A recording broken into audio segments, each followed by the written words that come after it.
अरे फोन आया था मेरा तो किसी तरह वो उसकी लगा के खाना दिया होगा। अच्छा ठीक है।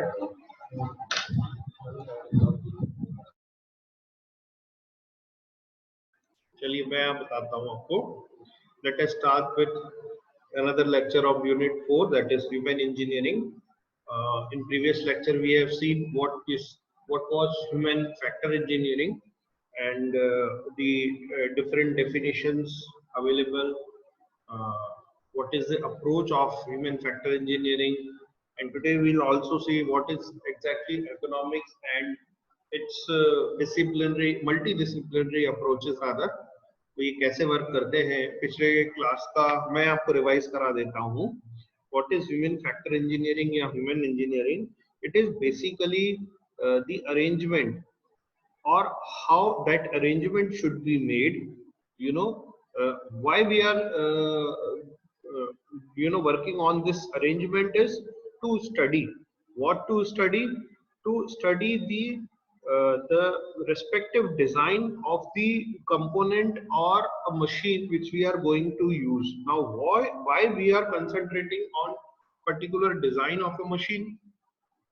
See, there are many factors while designing any machine or a component. When you are designing a component, you will see the functional design part of that component.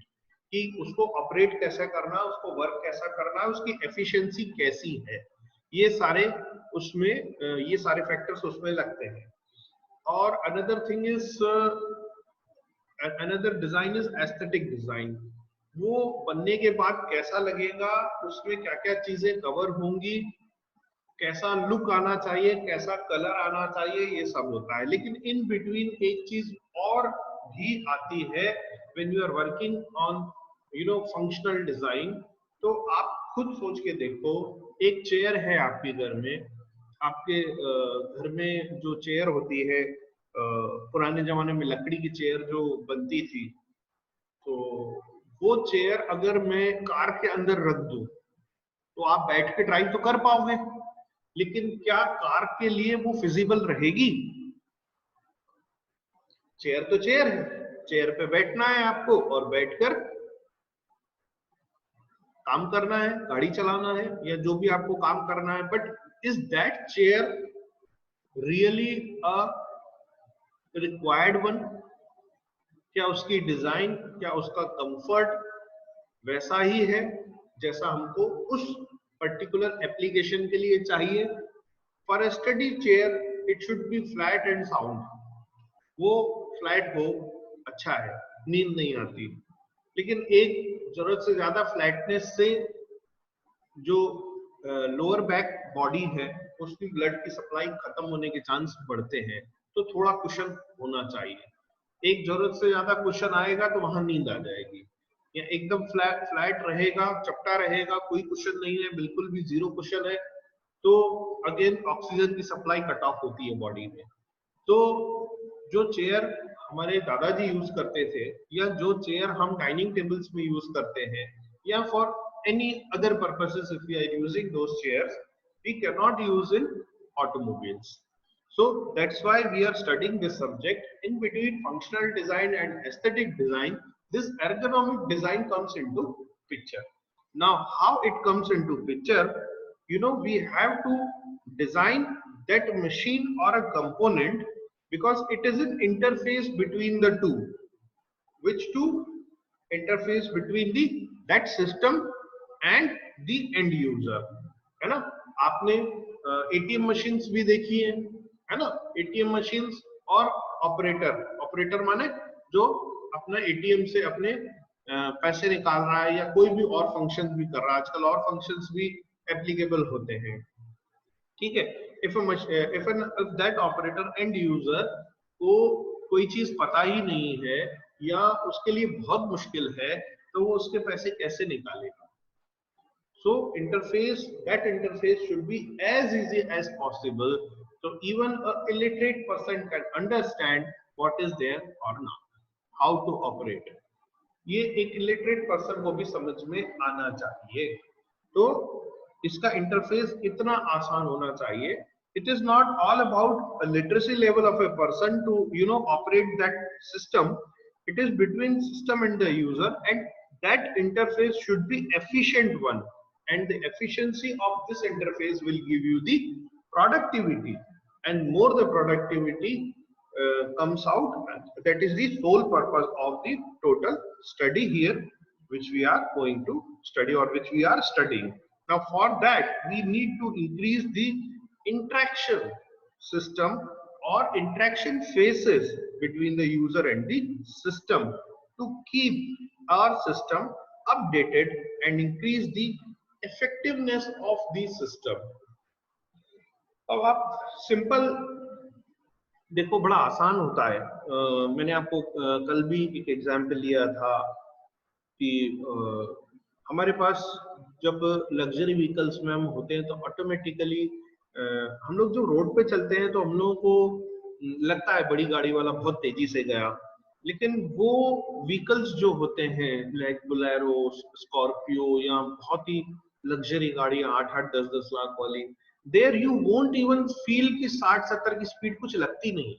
वहां पे 80-90 पे 100 पे जब तक न जाए आदमी मजा नहीं आता। मतलब तब लगता है कि कुछ एफर्ट हमारी तरफ से लग रहा है गाड़ी चलाने में। 60-70 पे तो कुछ एफर्ट ही नहीं होता, बिल्कुल एफर्टलेस चलती है गाड़ी। तो ये उस गाड़ी का लेवल है, the kind of N interface जो मिला है वहां पर हमें, वो उस गाड़ी का इंटरफेस है, ऐसी एर्गोनॉमिक डिजाइन है, ऐसी फंक्शनैलिटी है उसकी। लेकिन when your vehicle comes at 90 और 100 किलोमीटर पर आवर की स्पीड पे आती है, then chance of an accident increases. Automatically chance of the accident increases. Why it happens? Can happen because of many reasons. You cannot allow your you cannot allow your attention to take off either from steering or from the main window screen. जो जिस कांच से आप देख रहे हो वहां से आप अपना ध्यान नहीं हटा सकते। ज्यादा से ज्यादा आप अपना ध्यान सिर्फ और सिर्फ स्टीयरिंग तक ला सकते हो, वो भी नजर नीचे किए बिना, क्योंकि इस एंड पे जब आप इस हाई स्पीड पे हो तो आपकी गाड़ी थोड़े से फ्रैक्शन में भी कहीं भी डिफ्लेक्शन मारेगी, दूसरी तरफ निकल जाएगी और आपका या दूसरे व्यक्ति का नुकसान हो सकता है। फॉर दैट रीजन जो विंडो स्क्रीन ग्लासेस है, ब्लूटूथ है, एफएम रेडियो है, कॉल रिसीविंग बटन्स हैं, वो सारे के सारे एसी बटन्स हैं, वो सारे के सारे बटन्स या कंट्रोल्स हाई एंड या लग्जरी एंड वाली कार्स में आपको स्टीयरिंग में ही फिट करके दिए जाते हैं। And with some practice, without अपनी नजर को बिना इवन स्टीयरिंग तक ले जाए, आपको पता होता है कौन सी चीज कहाँ है। The same has happened with your ABC, accelerator, clutch and break.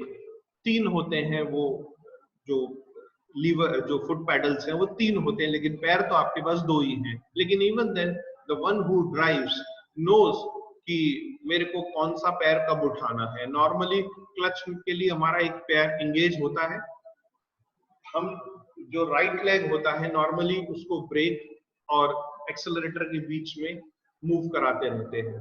और क्लच वाला जो पैर है हमारा, whether it is unclutched at that time, I mean not engaged at that time, clutch is what it engages और disengages the gear, है ना। जब हमको गियर चेंज करना होता है तो वी नीड दैट एंगेज, फिर गियर चेंज हुआ, फिर जब छोड़ेंगे तो इट विल डिसएंगेज और उस पर्टिकुलर गियर पे ही स्पीड बढ़ती है। So this happens mechanically inside the engine. तो उस समय हम जब ये कर रहे होते हैं, उस समय जब हम ये कर रहे होते हैं तो फुट पैडल्स तो तीन होते हैं, लेकिन एक मिनट चल रही है, please.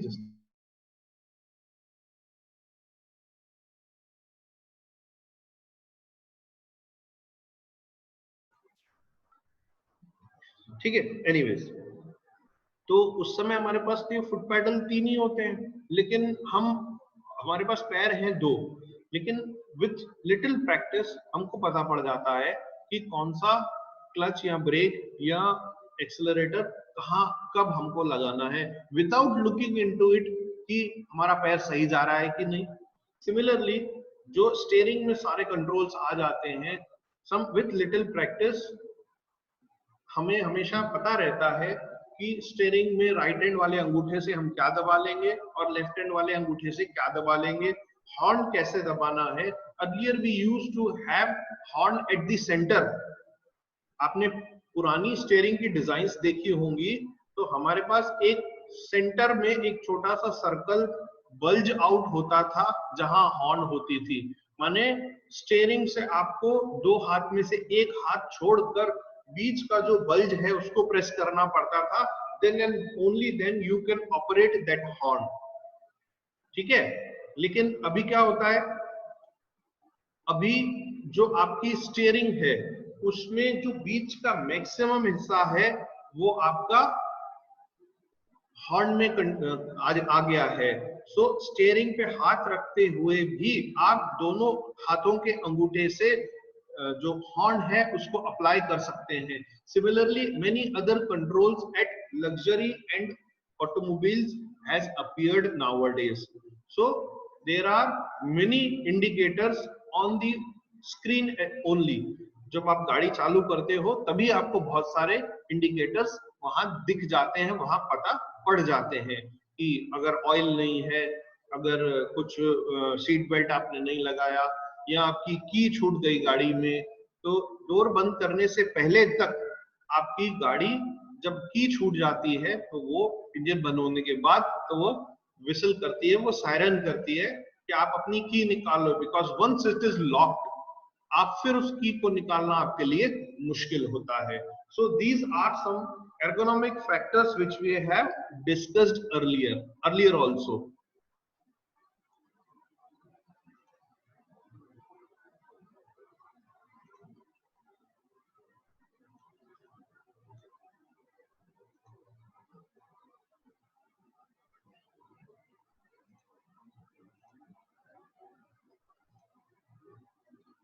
Okay, now we will discuss, we have not discussed yet the what comes under in that. The human factor normally consider the 4 steps, like first one is arrangement of control and displays. Okay, next one is like the physical environment. Okay, the third one is health issues, and the fourth one is use of colors. So these are the basic factors which one has to look into while designing in particular interface between system and the end user. So the first one is our physical and arrangement of controls and displays. The first one is arrangement of controls and displays, second one is physical environment, third one is health issues, and fourth one was the use of color. The first one is arrangement of control and displays. So you have seen what exactly control and displays require. आपने video game खेला होगा, और मेरे time पे Mario video game होता था, तो Mario video game होता था तो हम लोग को बहुत मजा आता था। हम लोग पढ़ने के लिए भले ही 2 घंटे बैठते थे, लेकिन वीडियो गेम खेलना हो तो हम 4-4 घंटे 6-6 घंटे लगातार खेल सकते हैं। Why?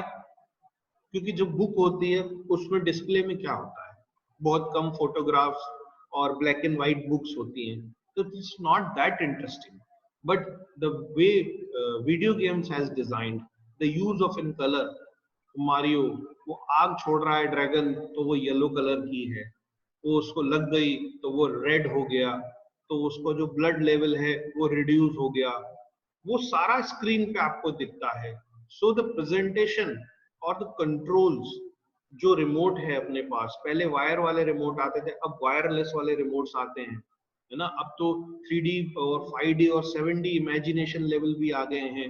So the more you work on the interface between the system and the end user, the more it will be interesting, the more it will be like you will stick to the system and work for long without any distraction, because when you work automatically distraction आ जाते हैं। वैसे आपको distraction affect नहीं करते। When you study automatically कहीं doggy के भौंकने की आवाज, कहीं गाड़ी की आवाज, ये सब सुनाई देने लगते हैं। सिमिलर जब आप प्रेयर करने लगते हो भगवान को तब भी ये आते हैं। तो मतलब अच्छे काम करने में डिस्ट्रैक्शन बढ़ता है, तो अच्छे कामों के इंटरफेस को भी क्यों ना ऐसा डिजाइन किया जाए कि चीजें आसान हो। तो यहाँ यही है कि बिना डिस्ट्रैक्शन के सामने वाला बढ़िया तरीके से काम कर पाए, उसके पास इजी एक्सेस हो। इजी एक्सेस हो, इजी एक्सेस कैसे होगा? इजी एक्सेस होगा से your phone has your phone is a good system and it has now grown up to level where you can say we have excellent interface between the system and the user. We have a number of apps with us, and what you used to do, if you are not doing, you should do. आपको एक folder बना लेना चाहिए, जैसे Google के जो apps हैं वो सारे एक में हो, और माइक्रोसॉफ्ट के जो एप्स हैं वो सारे एक फोल्डर में हो, या आप करते भी हो कई बार, पिक्चर्स हैं तो आपने पिक्चर्स लिख दिया, उसमें हर तरह की पिक्चर्स डाल दी अंदर, या उसमें भी आपने सब फोल्डर बना लिए, फैमिली पिक्चर्स अलग, फ्रेंड पिक्चर्स अलग, कॉलेज पिक्चर्स अलग। तो this is basically design of an interface where you can access the things within no time. I mean you need not to search कि यार इन सारी फोटोज में मेरी कॉलेज की फोटो कहाँ होगी, तो कॉलेज के फोल्डर में होगी। और कॉलेज के फोल्डर में भी यदि आपने कोई फोल्डर बना रखा है या उसका शॉर्टकट की अगर डेस्कटॉप पे रखा है तो things will be very easy. This is basically a designing of N interface, है ना। मेरे डेस्कटॉप पे मैंने कहाँ कौन कौन से, बेसिकली डेस्कटॉप पे जो रखना चाहिए वो शॉर्टकट्स ही रखनी चाहिए, क्योंकि the things I have separated inside the folders has a shortcut on my desktop, क्योंकि वो ही एक पैनल है which is directly visible to me, और वहां से अगर मैं उसको डायरेक्ट ऑपरेट कर पाऊं तो things will be very easy, within no time I can search that thing and operate that thing, है ना। ऑपरेट करना यहाँ क्या है, चीजों को ढूंढना, ठीक है, अपन करते भी है और होता भी है। लाइक आप अपने लैपटॉप की या डेस्कटॉप की कीबोर्ड को ही देख लो। We have numerical keys, separate section of numerical keys on the right side of the keyboard also.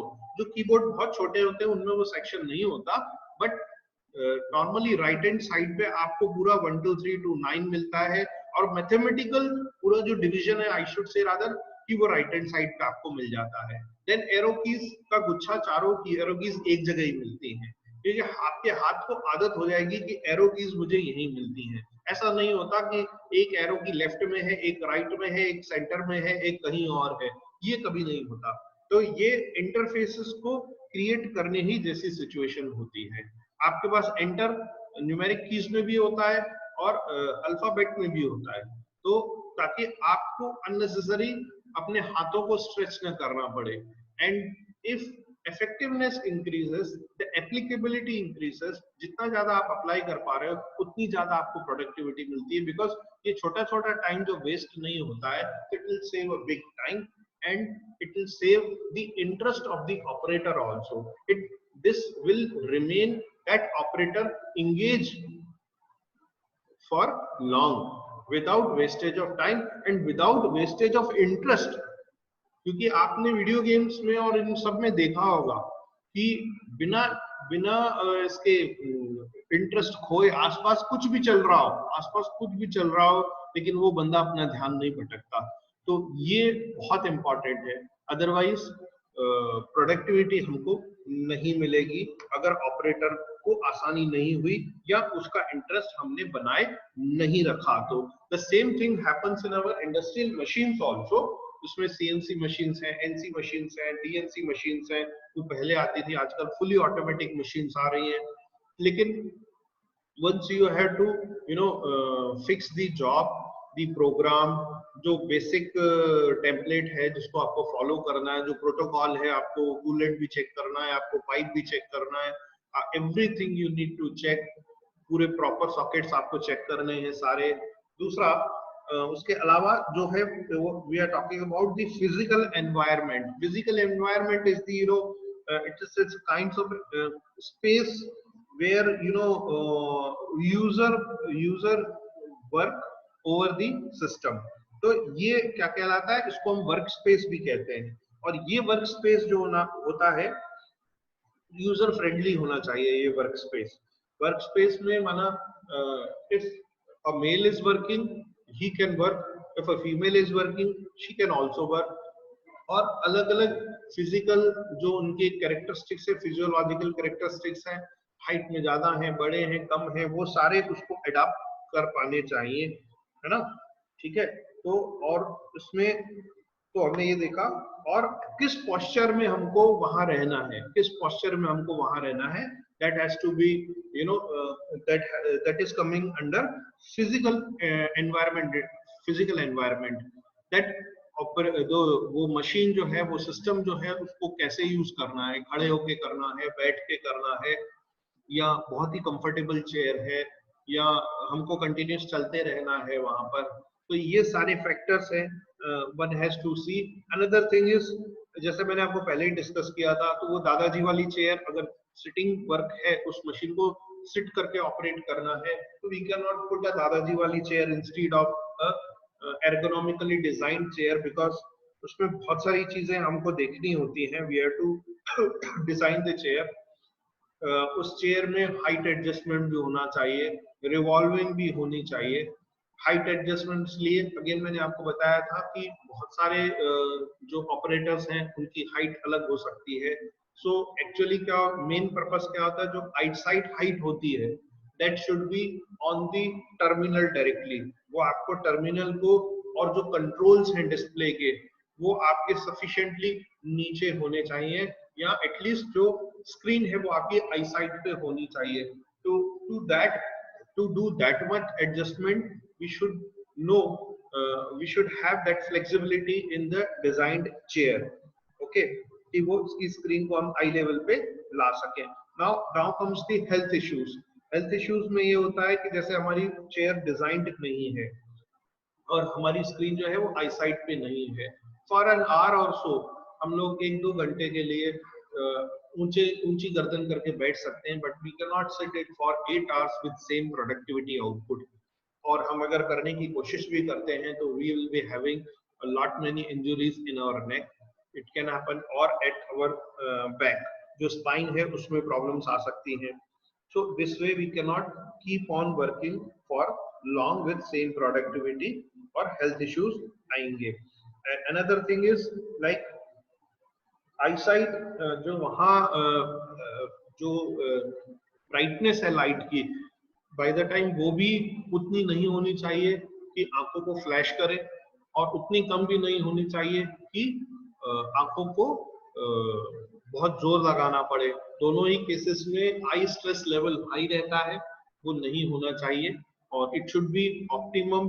और ऑप्टिमम भी कैसा हो, अगर सिस्टम इटसेल्फ अंडरस्टैंड कि क्या किस कंडीशन में, जैसे हमारे मोबाइल फोन्स में होता है, हम ऑटोमेटिक मोड पे छोड़ देते हैं, मैनुअल मोड और ऑटोमेटिक मोड रहते हैं। ऑटोमेटिक मोड पे भी अगर हम छोड़ देंगे तो कितनी डार्कनेस है उस हिसाब से जो सिस्टम की ब्राइटनेस है या सराउंडिंग की ब्राइटनेस है वो भी चेंज हो जाती है। Nowadays we have seen many advertisement like Wipro में आती हैं, Alexa turn on the tubelight, Alexa turn on the hall fan, Alexa do that, Alexa do that. So this Alexa is nothing but ergonomic study and the automation in the electrical facilities. So this kind of facilities doesn't require to disturb our concentrations over a period of time. अगर मैं आया हूँ घर में और तुरंत मुझे कुछ काम दिमाग में आया है और मैं वो करने लगा हूँ, तो by the time I can order someone to switch on the phone, switch on the tube light, switch on the fan, और उसको रेगुलेट करने के लिए मुझे बार बार उठने की जरूरत नहीं है। I can order that thing by sitting at my place itself, so it happens. So these are the things which nowadays are coming in ergonomics, है ना।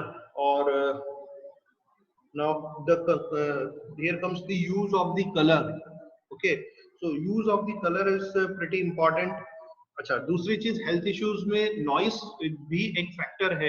एज आई टोल्ड यू, जब भी हम पढ़ने बैठते हैं तो बहुत सारा नॉइस आता है, और स्पेशली हमने ये फील किया होगा जब हम 10th और 12th के एग्जाम देते थे, तो या जब भी हम एग्जाम देते हैं 1S की प्रैक्टिस की, ऐसे वाले साउंड प्रूफ रूम में जाके बैठूं जहां डिस्टरबेंस ना हो, और अगर होता भी है तो कान में उंगलियां फंसा के रखते हैं ताकि कोई आवाज ना आए और मैं अपनी चीज को अच्छे से याद कर पाऊं।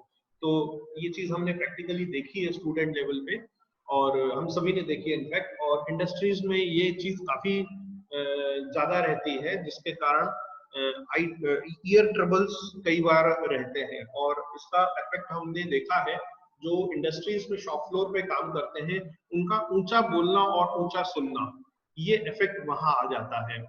सो नॉर्मली हम अच्छे इंडस्ट्रीज की प्रैक्टिस देखें तो दे गिव हेडफोन टाइप की चीज देते हैं जिससे नॉइस लेवल उनके ईयर्स की को अफेक्ट नहीं करता, और जब अफेक्ट नहीं करता तो मेनी ऑफ द टाइम्स जो उनका इस नॉइस के कारण डिस्ट्रैक्शन होता है वर्क से, वो भी नहीं हिलता। बिकॉज अ लिटिल एंट्री में कोई छोटी सी गड़बड़ भी बड़ी मुसीबत क्रिएट कर सकती है, एक बड़ा जॉब पीस खराब कर सकती है, और हो सकता है कि उस ऑपरेटर को ही मशीन कुछ ऐसा एक्ट कर जाए उसके कारण कि उस ऑपरेटर को ही नुकसान हो। तो मेनी थिंग्स कुड हैपन अगर उनका कंसंट्रेशन लॉस होता है तो। दूसरा है सिलेक्शन ऑफ कलर्स। तो सिलेक्शन ऑफ कलर्स में ऐसे भी कलर नहीं हो, हमने कई बार कलर्स देखे हैं जो बिल्कुल ब्राइट होते हैं, जो बिल्कुल चुभते हैं, और कुछ कलर्स हमने देखे हैं जो हमको ऑब्जर्वेशन से फील होता है बड़े सूदिंग कलर हैं, इन कलर्स को तो देखकर ऐसा लगता है मानो देखते ही रहो। तो ऐसे कलर्स हमको रहने चाहिए। Normally we have seen red colour shows the danger, and yellow या orange color shows the attention, now it's a time to act upon, क्या करना है। and green color normally system shows that your system is in safe mode। okay, normally we have seen in our battery कि sufficient अगर battery होती है 90% 80% तो it shows green color, अगर 40% के आसपास आती है तो it gives you the attention that it needs a charge by showing it orange, or sometimes we fix like 10 या 20% अगर बैटरी है तो it shows like red कि अब बहुत ही ज्यादा लो हो गया है, any time within half an hour or 1 hour your system may go off, your mobile phone will go off। अच्छा, दूसरी चीज जो फिजिकल एनवायरनमेंट होता है उसमें if the operator has the sitting work all the time, तो उसमें उतना स्पेस थोड़ा सा होना चाहिए कि 2 मिनट के लिए थोड़ा सा वॉक करके वापस आ सके, इफ ही और she can spare the work for a time being, ताकि उसकी बैक को प्रॉपर रेस्ट मिले। थोड़ा सा वॉक कर लिया 2 मिनट, फिर वापस बैठ गए। Now this work space has this much design कि उसमें ये सारी चीजें हो। Hopefully you have understood this human factor engineering, and today we have taken these things a little ahead. Now we'll see what is ergonomics is all about in our next coming lecture, and it's such a multidisciplinary act, so it has certain points to discuss, like engineering, physiology, anatomy, physiology, industrial hygiene, and many of the things we will study in detail, how it helps in increasing the productivity, and thereby the correlation of all the factors with the productivity. So this will be the topic, ergonomics, productivity and work environment, how they are related. We will discuss upon the points also, and we'll see the historical background as well. Hope you have understood this topic, and we'll cover it in detail in the next lectures as well. If you have any doubt, you can ask me now or even later.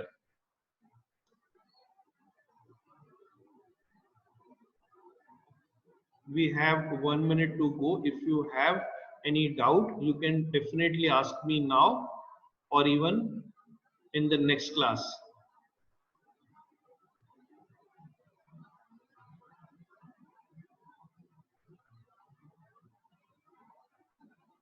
Okay, thank you. We'll meet in next class. Thank you, sir.